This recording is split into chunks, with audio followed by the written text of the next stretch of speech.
পাইলসের সেকেলে পদ্ধতির ভয়াবহতা নিয়ে আজকে আপনাদের সামনে আমি দুটি কথা বলবো।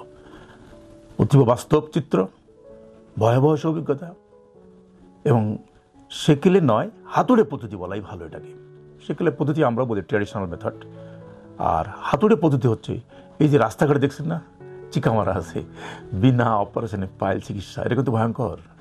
মলদারের 80% সিমটম, 80% লোক কিন্তু কাল্পনিক সিস্টেম, সেগুলো কোনো চিকিৎসা লাগে না। ও হাতুড়েরা ওইটার সুযোগ নেয়, বলে বিনা অপারেশনে চিকিৎসা করে দিয়েছি, সার্জারি করে দিয়েছি। আর যেগুলো বাস্তব, যে 20% আসলে বাস্তব রোগ আছে, এদের ক্ষেত্রে ওরা অপূরণীয় ক্ষতি করে থাকে। কারণ আমি দেখেছি ওরা ব্যবহার করে গাছের পাতার রস বেটে ওখানে লাগা যায়। এক ধরনের গাছ আছে, রস খুব করোসিভ, লাগা মাত্রই ওই জায়গা পুড়ে যায়। পুড়ে যাওয়া মানে ওই ভেনটা পুড়ে যায়। এরকম একটি ইয়াং ছেলে মাত্র 28 বছর বয়স, সরকারি চাকরিতে ঢুকেছে, এক হাতুড়ের পাল্লায় পড়লো। সে কী করেছে, পাইলস চিকিৎসা করতে যেয়ে তার কাছে গেল। সে বলছে বিনা অপারেশন তো করেনি, গাছের রস লাগাই দিচ্ছে ওখানে, এটা বিনা অপারেশন না। তারপর কী হলো, ওই মাংসটা আস্তে করে 2 দিন পরে পুড়ে গেল, ভেনটা কেটে পড়লো, আর জায়গাটা পুড়ে গেল। কতটুকু ক্ষত তৈরি হলো ও তো হাতুড়ের কিন্তু কোনো ধারণা নাই। কিন্তু এই রুগীর ক্রমান্বয়ে এই ক্ষতটি শুকাবে তো, ঘা যখন হাত অঙ্গ শুকায় আস্তে আস্তে মাংস চামড়া আস্তে আস্তে ছোটো হতে থাকে, জায়গাটা একসঙ্গে ভরে যায়। কিন্তু পায়খানা রাস্তাটা এত সংবেদনশীল জায়গা, এত সেন্সিটিভ জায়গা, এত নরম জায়গা, ওখানে যদি আপনি ঘাটা তৈরি করেন এবং ঘাটা যদি ঠিকমতো পরিষেবা না করতে পারেন, চিকিৎসা না করতে পারেন, আপনার মলদার কিন্তু আস্তে আস্তে আস্তে চিকন হতে থাকবে এবং একটা সময় আপনার মলদার সম্পূর্ণ বন্ধ হয়ে যাবে। এই ছেলেটির তাই ঘটেছে। ও হাতুড়ের কাছে গিয়েছে, গাছের রস লাগিয়েছে, করোসিভ এজেন্ট, পুড়তে বেশ কিছু পুড়ে গেছে। তারপরে যখন এর ঘা শুকানো শুরু হয়েছে, তখন সে আর পায়খানা করতে পারে না। পায়খানার রাস্তাটা একদম চিকন, আঙুলের ছোট কেড়ে আঙুল বলে, যেটা ছোট্ট আঙুল, লিটিল ফিঙ্গার, এই লিটিল ফিঙ্গারটা মাথাও ঢুকছে না। কি ভয়াবহ কষ্ট দেখেন তো। সে খাইতে পারে না, পেট আস্তে দম দিয়ে শুরু হয়েছে, মারাত্মক পরিস্থিতি। এই পরিস্থিতি শিকার যারা হয়েছে তাদের কিন্তু ভোগান্তির শেষ নাই।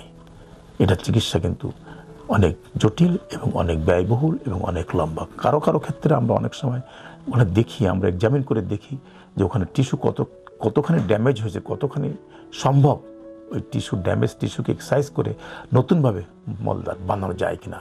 যেন মলদারের একটা অ্যানাল কানালের মিউকাস কোটটা এনে স্কিনের সঙ্গে অনেক সময় আমরা লাগিয়ে দিই, এটাকে বলা হয় অ্যানোপ্লাস্টি। যত স্পেস যদি থাকে, অ্যানোপ্লাস্টি করলে এই চিকন জায়গাটি আস্তে করে খুলে যায়। আর যদি জায়গা না থাকে, যদি দেখা যায় জায়গা নাই, তার ক্ষেত্রে কিন্তু ভয়ঙ্কর অনেক লম্বা অপারেশন যেতে হয়। অনেক সময় প্রক্সিমাল টেম্পোরারি কোলোস্টমি করি আমরা, সিগমায়েড কোলনটা বাইরে বের করে রাখি, তারপরে এই জায়গাটা রেস্ট রাখি মানে এখানে কোনো রকম পায়খানা আসছে না তো, তাহলে আস্তে ঘাটা শুকাতে থাকতে যখন কমপ্লিট শুকিয়ে যায়, তখন আমরা ওই জায়গাটার স্কিন রোটেশন ফ্লাপ করে আমরা মলদারটাকে আবার প্লাস্টিক সার্জারি করে বড় করে দিই। তারপরে যখন ওই পথটা সম্পূর্ণ শুকিয়ে যায়, মলদারের পথটি, তখন আমরা প্রক্সিমালে যে টেম্পোরারি কোলোস্টমি করেছিলাম সেই কোলোস্টমি করে দিই। তাহলে দেখেন, হাতুড়ের চিকিৎসকের কাছে যে বিনা অপারেশনে ও চিকিৎসা দিচ্ছে, ও তো রোগ নির্ণয় করতেই পারে না। ওর কাছে তো প্রক্টোস্কোপও নাই। যন্ত্র দিয়ে, একমাত্র যন্ত্র যেটি দিয়ে পাইলস ডায়াগনোসিস করা হয় সেটি হলো প্রক্টোস্কোপ। কোলোনোস্কোপি করে কিন্তু পাইলস বোঝা যায় না, প্রক্টোস্কোপ করে যতটুকু বোঝা যায়। একটা লোহার যন্ত্র ভিতর ঢুকিয়ে আমরা 3টা জায়গা দেখি, 3, 7, 11 জায়গা চেক করি প্রাইমারি পাইলস এগুলো হয়েছে কিনা এবং কোন ডিগ্রিতে আছে, কোন পজিশনে আছে সেটা নির্ণয় করি, তারপরে চিকিৎসার জন্য অ্যাডভাইস করি।